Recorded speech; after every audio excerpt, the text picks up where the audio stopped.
اعوذ باللہ من الشیطان الرجیم بسم اللہ الرحمن الرحیم الحمد للہ رب العالمین الرحمن الرحیم والصلاة والسلام علی سید الانبیاء والمرسلین امام المتقین خاتم النبیین سیدنا و مولانا محمد وعلی آلہ و اصحابہ اجمعین۔ طٰہٰ جو ہے اس کی ایک بڑی چھوٹی سی وہ سورہ ہے، اور اس میں سب سے پہلے اللہ تبارک و تعالی نے قرآن مجید کے نزول کے اسباب بیان کیے ہیں، اور اس مضمون سے ہمیں یہ پتہ چلتا ہے کہ قرآن مجید جو ہے وہ بطور نصیحت، بطور ہدایت اللہ نے نازل فرمایا ہے، اور یہ کسی بھی لحاظ سے بوجھ نہیں ہے۔ اللہ جو ہے وہ زمین و آسمان اور اس کے درمیان کی ہر چیز کا مالک ہے، وہ ہر بات کو جان لیتا ہے، چاہے وہ جہری ہو، چاہے وہ سری ہو، چاہے وہ زبان سے باقاعدہ کہی گئی ہو، چاہے وہ دل میں سوچی گئی ہو، وہ ان سب باتوں کو جانتا ہے، اور اس کے علاوہ کوئی بھی عبادت کے لائق نہیں ہے۔ اور اس کے جو اسماء ہیں ان کو ہم اسماء الحسنہ کہتے ہیں۔ اسماء الحسنہ کیونکہ وہ انتہائی حسین صفات ہیں اور انتہائی جمیل صفات ہیں۔ اس کے بعد اللہ تبارک و تعالیٰ نے جب اپنی توحید کا ذکر کر لیا تو اس کے بعد عبادت کا، ذکر کا اور نماز کا ذکر ہو گیا، حکم دیا گیا۔ یہاں پہ ایک چیز سمجھ لی جائے کہ یہ جو نماز ہے یہ صرف ہم مسلمانوں کے لیے ہی نہیں ہے، بلکہ ہر نبی کی امت کو نماز دی گئی تھی۔ اسی طرح روزے ہر امت کو، ہر نبی کی امت کو روزے دیے گئے تھے۔ ہمارے کئی ایسی روایات، ایسی احادیث، ایسی باتیں، ایسے قصے بیان کیے جاتے ہیں کہ جب ہم ان کو سنتے ہیں تو ایسے معلوم ہوتا ہے جیسے یہ صرف ہمارے پاس ہی ہیں اور ہم سے پہلے کبھی نہیں تھے۔ ایسا درست نہیں۔ سو اللہ تبارک و تعالیٰ نے اپنی عبادت کا حکم دیا اور ذکر کا حکم دیا اور نماز کو قائم کرنے کا ذکر دیا۔ پھر قرآن مجید میں اللہ نے قیامت کی حقانیت کو بیان کیا،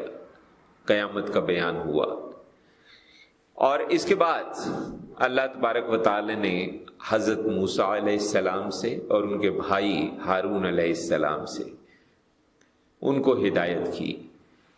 کہ دلائل کی روشنی میں جو دعویٰ ہے اور جو دعوت ہے اس کو پہنچایا جائے اور ذکر میں سستی نہ کی جائے۔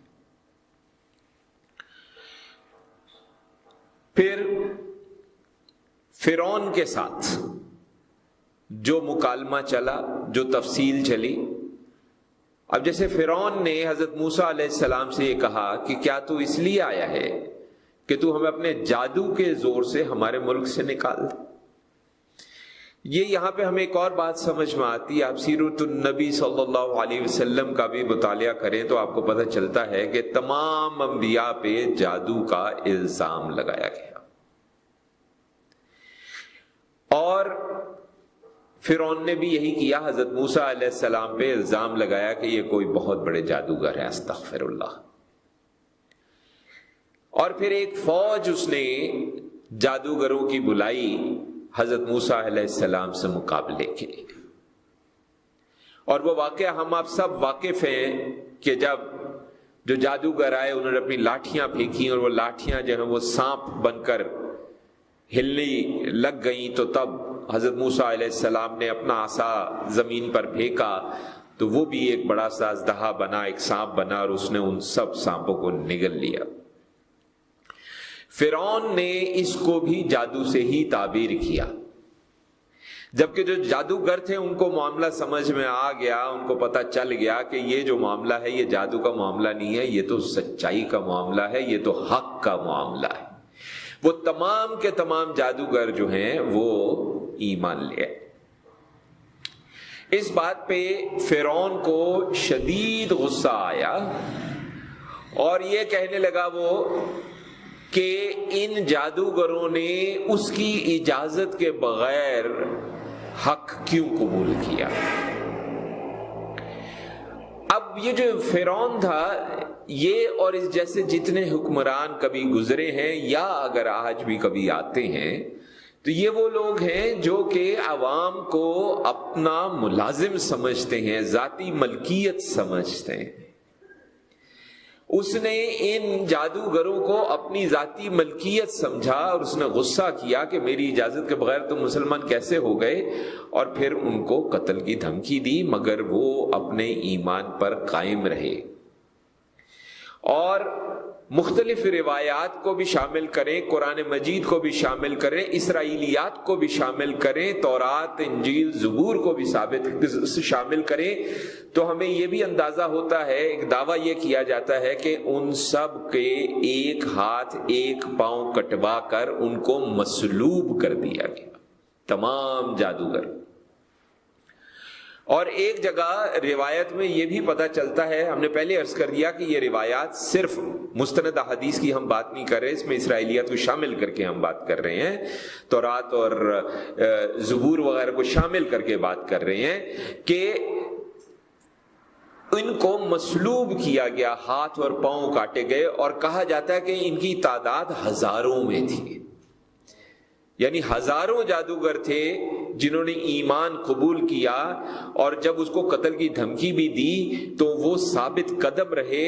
اور انہوں نے اپنا ہاتھ کٹوانا منظور کیا، اپنا ایک پاؤں کٹوانا منظور کیا، اور مصلوب ہو جانا جو ہے منظور کیا۔ مصلوب کیسے ہوتے ہیں آج ہم اب سب جانتے ہیں کہ ایک سلیب بنائی جاتی ہے، سلیب پہ بندے کو لٹایا جاتا ہے، اس کے بعد بڑے بڑے لوہے کے کھونٹے لیے جاتے ہیں، اور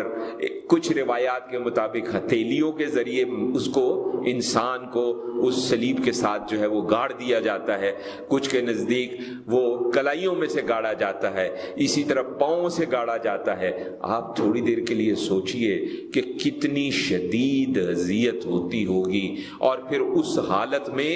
جان انسان کی بہت آہستہ سے نکلتی ہے۔ کہا جاتا ہے کہ کئی بار تو کچھ لوگ جو زیادہ سخت جان ہو کئی دن اس اذیت میں لٹکے رہتے ہیں۔ اور یہ وہ جادوگر تھے، جب ایمان کی قوت ان کو حاصل ہوئی تو انہوں نے ہنسی خوشی صلیب پہ چڑھ جانا گوارا کر لیا، منظور کر لیا کہ یہاں تو تم ہمیں تھوڑی سی اذیت دو گے، تکلیف دو گے، لیکن وہاں پہ جو ہمیں ہمارا رب عطا کرے گا وہ بہت عظیم ہے۔ وہ اپنے ایمان پہ قائم رہے، اور عقیدے اور عمل کا تزکیہ جو لوگ حاصل کر لیتے ہیں، چونکہ اللہ تبارک و تعالیٰ ان کو جنت کی بشارت دیتا ہے، یہ وہ لوگ ہیں جنہوں نے انتہائی اذیتیں برداشت کی اپنے رب کی محبت کے اندر، اپنے نبی کا ایمان قبول کرتے ہوئے، اس کے پیغام کو قبول کرتے ہوئے اور اس پہ ایمان لاتے ہوئے۔ یقیناً ہمارا ایمان ہے کہ اللہ تبارک و تعالیٰ نے ان کو اعلیٰ ترین مقامات سے نوازا ہوگا۔ اس کے بعد فرعون کا اور اس کی فوجوں کے غرق ہونے کا بھی ذکر ہے، اس سے بھی ہم آپ سب لوگ جو ہیں وہ بڑی اچھی طرح سے واقف ہیں کہ کس طریقے سے اس نے، اب اس پہ ایک بحث ہے کہ وہ دریا تھا یا سمندر تھا، کوئی کہتا ہے فلاں دریا تھا، کوئی کہتا ہے فلاں سمندر تھا، اس سے ہمیں کچھ لینا دینا نہیں ہے۔ ہم اتنا جانتے ہیں کہ ہمیں قرآن و حدیث سے پتہ چلتا ہے کہ حضرت موسیٰ علیہ السلام کو اللہ تبارک و تعالیٰ نے وہاں پہ ایک عظیم معجزہ دیا کہ جس کے اندر چاہے وہ دریا تھا چاہے وہ سمندر تھا، اس کے اندر سے راستہ بن گیا، اور حضرت موسیٰ علیہ السلام اپنی پوری قوم کے ساتھ اس راستے پہ چلتے ہوئے دریا یا سمندر پار کر گئے، اور پیچھے سے فرعون بھی جب اس راستے پہ آیا تو اپنے لشکر کے ساتھ وہ اس میں تباہ و برباد ہو گیا۔ کہاں تک سچ ہے ہم نہیں جانتے، مگر کہتے ہیں کہ کچھ عرصہ قبل، کوئی شاید چند دہائیاں قبل شاید، کہ اسی فرعون کی لاش کہیں ملی تھی اور وہ آج مصر کے کسی عجائب خانے میں موجود ہے. اور جب وہ لاش ملی ہے اور اس کو انہوں نے جب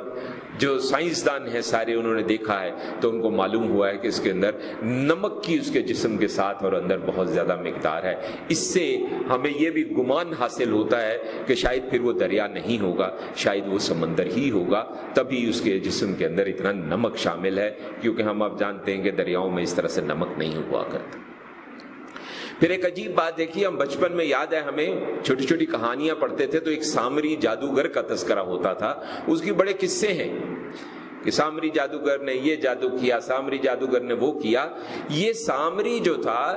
حضرت موسیٰ علیہ السلام کے ساتھ جب ساری قوم باہر نکلی تو ان کے بیچ میں یہ سامری موجود تھا جو اصل سامری ہے.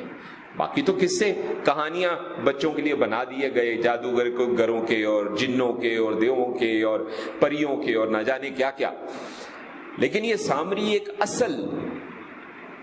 انسان تھا, اور یہ حضرت موسیٰ علیہ السلام کے جو امت وہاں سے بچ کے فرعون سے نکلی تو اس کے اندر یہ شامل تھا. ہمیں پھر وہی بات ہے کہ ہر طرح کی روایات اگر شامل کریں اس میں, قرآن مجید, احادیث مبارکہ, جو ضعیف احادیث ہیں وہ بھی, اور اسرائیلیات بھی اگر شامل کریں تو ہمیں یہ پتہ چلتا ہے کہ اس نے دیکھا کہ جبرائیل امین علیہ السلام جب موسیٰ علیہ السلام سے ملنے آتے ہیں اور اگر وہ گھوڑے پہ تشریف لا رہے ہیں تو گھوڑا زمین پہ جہاں پاؤں رکھتا ہے وہاں پر صحرا میں اچانک تھوڑی سی گھاس اگ جاتی ہے, یعنی زندگی کی نشانی. اس نے کیا کیا کہ جب حضرت موسیٰ علیہ السلام کا قصہ ہم آپ واقف ہیں کہ جب وہ کلام ہوا اللہ تبارک و تعالیٰ سے اور وہ جنگل کی طرف آگ لینے گئے اور وہاں پہ ان کو وقت گزر گیا, آپ نے روزے رکھے, پھر جس دن اللہ سے کلام ہونا تھا اب منہ کی بدبو کی وجہ سے آپ نے وہاں پہ خوشبودار جو ہے وہ گھاس جڑی بوٹی جو ہے چبا ڈالی, تو اللہ تبارک و تعالیٰ نے 10 دن مزید روزے رکھنے کا کہا کہ جو منہ سے روزے دار کے آنے والی بدبو ہے وہ تو مجھے تمام خوشبوؤں سے زیادہ جو ہے وہ پسند ہے. آپ نے پھر 10 دن روزے رکھے. اتنا وقت جب وہ غائب رہے تو پیچھے قوم جو ہے اس کو اس سامری نے گمراہ کیا. اس نے ان سے کہا کہ بھئی دیکھو ہر ایک کے خدا ہیں جو نظر آتے ہیں, ہمارا خدا ہے ہمیں نظر نہیں آتا, استغفر اللہ. اس نے کہا کہ ایسا کرو جس کے پاس سونا ہے وہ سونا چاندی لے آؤ, اس کو پگھلا کر اس نے ایک بچڑا بنایا, گائے کا بچہ, اور پھر اس نے وہ جگہ اس نے تک رکھی تھی جہاں جہاں تھوڑی تھوڑی گھاس اگی تھی, جہاں پہ جبرائیل امین کے گھوڑے کے پاؤں پڑے تھے اور گھاس اگی تھی, اس نے وہ گھاس وہاں سے اکٹھی کی اور وہ بچڑے کے منہ میں ڈال دی, اور بچڑے کے اندر سے باقاعدہ کسی جاندار کی طرح آوازیں آنے لگی, اور تب اس نے سب کو گمراہ کیا کہ دیکھو یہ ہے تمہارا خدا, استغفر اللہ, دیکھو یہ سونے چاندی کا بنا ہوا ایک مجسمہ ہے لیکن یہ آوازیں نکالتا ہے, یہ ہے تمہارا خدا, استغفر اللہ. اور ایک بڑی خلقت ان کی امت کی جو ہے وہ اس کے جھانسے میں آ گئی, اور اس نے کیا کیا کہ اس بچڑے کو پوجنا شروع کر دیا. آپ کے بھائی حضرت ہارون علیہ السلام جو بذات خود بھی ایک نبی ہیں لیکن ظاہر ہے شریعت موسیٰ کی ہے, ہارون جو ہے اپنے بھائی کی شریعت پر چلنے والے نبی ہیں. تو جب حضرت موسیٰ واپس آئے تو آپ نے دیکھا کہ یہاں امت میں کیا ہو رہا ہے, تو آپ نے حضرت ہارون کی کہا جاتا ہے کہ داڑھی پکڑ لی اور کھینچا کہ یہ تمہاری موجودگی میں یہ ہوتے ہوئے ہو کیسے گیا کہ لوگ اتنے بڑے شرک پہ آمادہ ہو گئے کہ انہوں نے ایک بچڑے کو پوجنا شروع کر دیا. تو آپ نے اپنا عذر بیان کیا جس کو حضرت موسیٰ نے قبول کیا, اور پھر اللہ تبارک و تعالیٰ نے ایک ایسی سزا دی ان کو کہ جو آج کل کے زمانے کے حساب سے جو ذرا تھوڑا سا کھلے دل و دماغ کے ہمارے مسلمان بھائی اور بہن ہیں ان کو ہضم نہیں ہوتی. اللہ نے کہا کہ یہ جو لوگ جنہوں نے اس بچڑے کو اپنا خدا مانا اور اس کی پوجا کرنی شروع کی, جو باقی لوگ ہیں جنہوں نے ایسا نہیں کیا, انہی کے ہاتھوں ان کو سزائے موت دی جائے گی. نہ جانے کتنے بھائیوں کو اپنے بھائی مارنے وہاں پہ مارے انہوں نے, کتنے باپ نے اپنے بچے مارے، کتنے بچوں نے اپنے باپ مارے یا ماں مارے یا بہنیں ماری، یہ اللہ کی دی ہوئی سزا تھی کہ ان لوگوں نے توحید کو چھوڑ کر مجسمے کو اپنایا۔ تو اس نے دھوکہ جو دیا کہ یہ جو ہے یہ تو خدا یہی ہے، اور یہاں تک اس نے کہہ دیا کہ استغفر اللہ، موسیٰ کا خدا بھی ایک ہے۔ انہوں نے بڑا حضرت ہارون نے بھی سمجھایا، لیکن ایسا نہیں ہے، نہیں ہوا۔ اس کے بعد سورہ طٰہٰ میں اللہ تبارک و تعالیٰ نے قیامت کے کچھ احوال بیان کیے کہ یہ وہ وقت ہوگا کہ جب پہاڑ جو ہے وہ ریزہ ریزہ ہو جائیں گے، اور ساتھ میں یہ بھی کہا کہ قرآن کو نازل کرنے والی جو ہستی ہے، جو اللہ ہے، وہ برحق ہے، وہی بادشاہ ہے، اور وہی سب سے بلند و برتر ہے۔ اب ایک چیز ذہن میں رکھیے کہ بہت سے الفاظ قرآن مجید میں اور احادیث مبارکہ میں ایسے آتے ہیں کہ جن کا مفہوم ہم بالکل اردو والے الفاظ کا لے لیتے ہیں کہ قرآن میں یہ لفظ آیا ہے، اس کا مطلب بلند ہے، بلند کا تو یہ مطلب ہے، برتر کا تو یہ مطلب ہے، وغیرہ وغیرہ۔ لیکن جب ہم احادیث مبارکہ کو دیکھتے ہیں اور بنیادی عقائد ہمارے جو قرآن و حدیث سے ثابت ہیں اس کو دیکھتے ہیں، ان کو پڑھتے ہیں، تو ہمیں پتہ چلتا ہے کہ جو ہم مطلب لے رہے ہیں وہ مطلب نہیں ہے۔ پھر بڑا واضح بیان فرما دیا، جزا اور سزا کی وضاحت ہو گئی کہ ابلیس جو ہے وہ بنی آدم کا دشمن ہے، وہ فرعونوں کا دوست ہے۔ ہر نبی، ہر رسول علیہ السلام،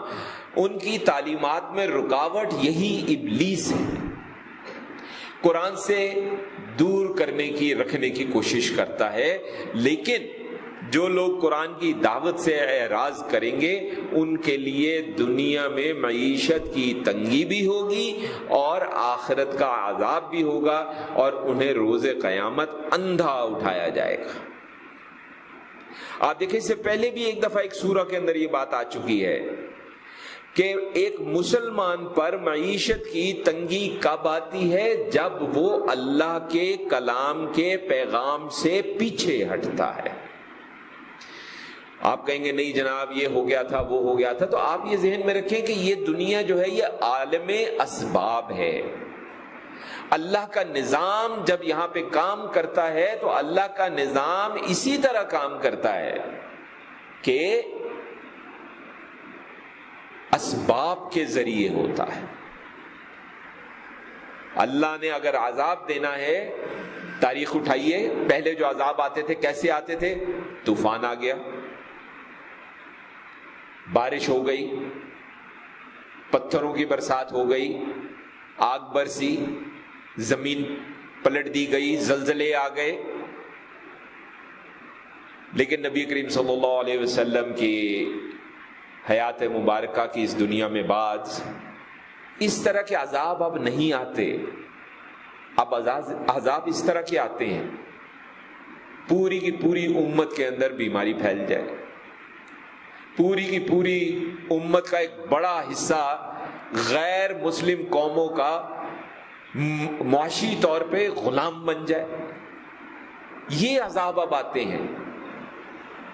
اور آپ ہم جتنا مرضی کہیں کہ یہ عذاب تو اس لیے آیا ہے جناب، اور اس لیے آیا ہے، فلاں نے یہ کر دیا، فلاں نے وہ کر دیا، اللہ کہتا ہے کہ یہ عذاب اس لیے آتا ہے کہ جب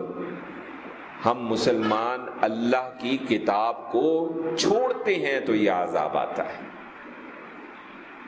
یہ باقی سب اسباب ہیں۔ پھر اس کے علاوہ خاص طور پہ حضور صلی اللہ علیہ وسلم سے ان کو صبر کی تلقین کی گئی، نماز کی تلقین کی گئی، روشن مستقبل کی بشارت دی گئی، اور کہا گیا کہ مشرکین مکہ جو ہیں ان کے رویوں کے خلاف آپ صبر اختیار کریں اور نماز پڑھیں۔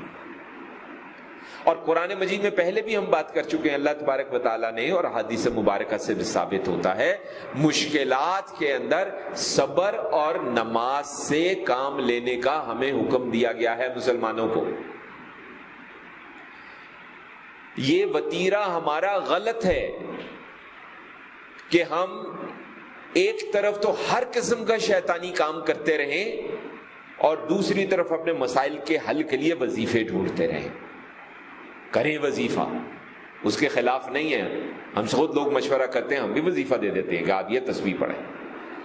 لیکن بات یہ، کسی نے بڑی خوبصورت بات کہی ہے، کسی کتاب میں ہم نے پڑھی تھی، یاد نہیں کس نے کہا، غالباً شہاب نے لکھا ہے اگر صحیح یاد ہے. انہوں نے کہا جی ہم وظیفچی بن گئے ہیں، لیکن جس طرح گاڑی کے اندر پیٹرول نہ ڈلواؤ تو گاڑی نہیں چلتی، اسی طریقے سے جب اللہ کے اور رسول اللہ صلی اللہ علیہ وسلم کے احکامات پر عمل نہیں کرتے تو وظیفچی کا وظیفہ بھی نہیں چلتا. وہ چند ایک کو ہو جاتا ہوگا، ٹھیک ہے، اللہ چاہے تو ایک مشرک کو بھی نواز دیتا ہے، اللہ چاہے تو ایک ہندو کو جو بت کے آگے سجدہ کر رہا اس کو بھی دے دیتا ہے. بے نیاز ہے، اس کو کوئی کام کرنے کے لیے کسی وجہ کی ضرورت نہیں، کوئی منطق نہیں چاہیے، کوئی لاجک نہیں چاہیے. وہ مالکوں کا مالک ہے، وہ بادشاہوں کا بادشاہ ہے، خالقوں کا خالق ہے. یہ جو چھوٹے موٹے خالق ہمارے موجود پھرتے ہیں ان کا بھی خالق ہے، اس کو کسی چیز کی ضرورت نہیں ہے. اسی لیے دنیا ذہن میں رکھے، دنیا ہمیں برتنے کے لیے دی گئی ہے، اپنانے کے لیے نہیں دی گئی. اگر اللہ نے آپ کو نوازا اچھے طریقے سے زندگی گزارے، اس میں کوئی دوسری رائے نہیں ہے، لیکن اس کو دل میں جگہ نہ دے. دل اپنے رب کے لیے اور رب سے محبت کرنے والوں کے لیے اور ان محبت کرنے والوں سے محبت کرنے والوں کے لیے. دل صرف ان کے لیے اور کسی کے لیے نہیں ہے. یہ دنیا کی زینت جو ہے خاص طور پہ قرآن میں کہا گیا ہے کہ اس زینت کی طرف آنکھ اٹھا کر بھی نہ دیکھیں. اور پھر آخر میں تسلی دے دی گئی، ساتھ میں دھمکی بھی دے دی گئی. تسلی دے دی، مومنین کے لیے تسلی ہے. جو تسلیاں حضور اکرم صلی اللہ علیہ وسلم کے لیے ہیں وہ آپ کی ساری امت کے اندر جتنے فرما بردار ہیں سب کے لیے ہیں. اور اس کے علاوہ دھمکی بھی دے دی گئی کہ ہر شخص انتظار کر رہا ہے. حضور اکرم صلی اللہ علیہ وسلم سے فرمایا کہ آپ بھی انتظار کریں، بہت جلد پتہ چل جائے گا کون صحیح ہے اور کون غلط ہے، اور صراط مستقیم پہ چلنے والے نمایاں ہوتے چلے جائیں گے. اسی لیے آپ نے دیکھا ہوگا، ٹھیک ہے، کبھی کبھی ریا بھی آتی ہے اور ہزاروں قسم کے معاملات ہوتے ہیں، لوگوں کو غلط فہمی بھی ہو جاتی ہے، لیکن آپ جانتے ہیں کہ ہمیں مستند روایات سے پتہ چلتا ہے کہ جو اللہ کے راستے پہ چلنے والے لوگ ہوتے ہیں ان کے چہرے پہ کچھ ہوتا ہے.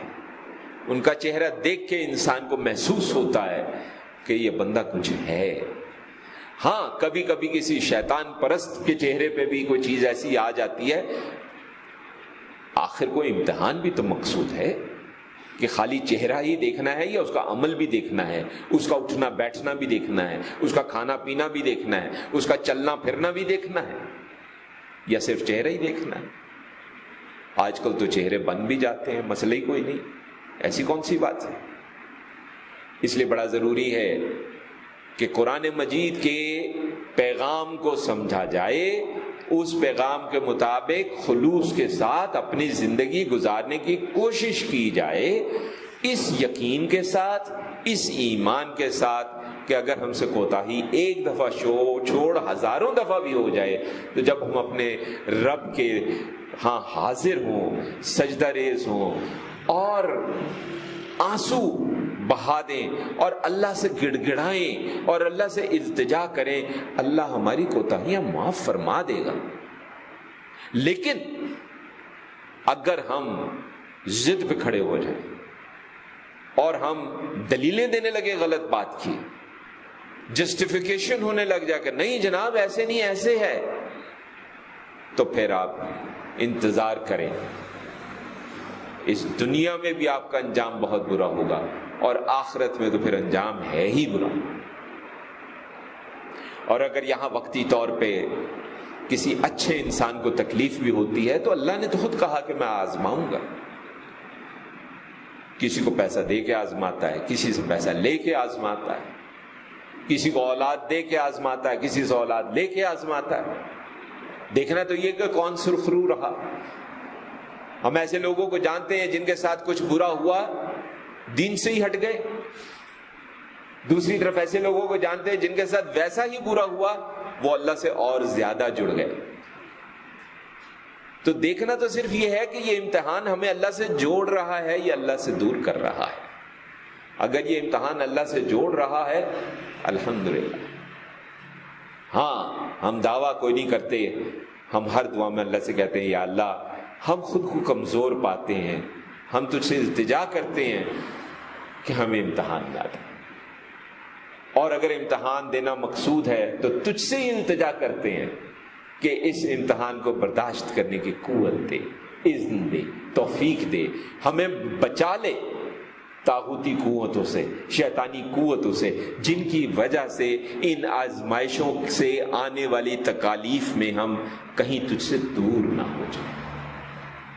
کیونکہ رب سے جڑنا دنیا کی بھی کامیابی ہے اور آخرت کی بھی کامیابی ہے۔ دنیا کی کامیابی کے لیے ضروری نہیں ہے کہ میرے پاس اتنی بڑی گاڑی ہو جائے، اتنے بنگلے ہو جائیں، اور اتنے اگر کسی کو پاس ہیں تو ٹھیک ہے الحمدللہ۔ اسی لیے کسی بزرگ نے آخر میں ایک بات عرض کریں، بڑی اچھی بات کی، کسی نے کہا کہ حسد کس کو کہتے ہیں؟ وہ اللہ کا ولی تھا، اس نے کہا حسد اللہ کی تقسیم سے انکار کرنے کو کہتے ہیں۔ ہمارے پاس ایک بڑے، ہم نام نہیں لیں گے، ایک نعت خواں آیا کرتے تھے۔ ایک دن کہنے لگے فلاں دیکھیں جی ہم نے یہ کیا یہ کیا یہ کیا، ہم یہ کماتے ہیں، فلاں دیکھو اس نے یہ کیا اس نے یہ کیا، وہ یہ کماتا ہے۔ ہم نے ان کو سمجھایا بھائی آپ کا ایمان ہے، آپ نعت خواں ہیں، آپ کا ایمان ہے کہ رازق اللہ کی ذات ہے، آپ کے منہ سے یہ بات نہیں اچھی لگتی۔ آپ تو نبی کریم صلی اللہ علیہ وسلم کی مدح کرتے ہیں، اٹھتے بیٹھتے چلتے پھرتے، آپ کے منہ سے یہ بات نہیں اچھی لگتی۔ کم از کم آپ تو یہ مان لیں کہ اللہ نے اس کو اگر دیا ہے تو کوئی وجہ ہوگی جو آپ کے ہمارے علم میں نہیں ہے، اور اگر آپ کو نہیں دیا تو کوئی وجہ ہوگی جو ہمارے آپ کے علم میں نہیں۔ تو اگر آپ حسد کریں گے تو اس کا کیا مطلب ہے کہ اللہ کی جو دین ہے اس سے آپ اختلاف کر رہے ہیں، اور اللہ کی جو دین ہے آپ کو اس سے آپ اختلاف کر رہے ہیں۔ اللہ کے ساتھ تعلق جوڑے، اور اللہ سے تعلق کیسے جڑے گا؟ تعلق نبی کریم صلی اللہ علیہ وسلم کے ساتھ جوڑے،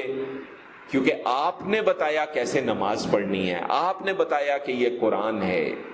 آپ نے بتایا کہ یہ کرو، آپ نے کہا ایسے اٹھو، ایسے بیٹھو، ایسے کھاؤ، ایسے پیو، نکاح ہوتا ہے ایسے نکاح کرو، یہ ساری چیزیں آپ نے بتائی ہیں۔ آپ اللہ کا پیغام لے کے آئے، آپ نے ایک پورا نظام ہم کو دیا ہے، نبی کریم صلی اللہ علیہ وسلم کے ساتھ جڑیں گے، رب کے ساتھ خود جڑ جائیں گے انشاءاللہ۔ اللہ تعالی ہم سب کو ہدایت دے، اذن و توفیق بخشے۔ وصلی اللہ علی خیر خلقہ سیدنا و مولانا محمد وعلی آلہ و اصحابہ اجمعین برحمتک یا ارحم الراحمین۔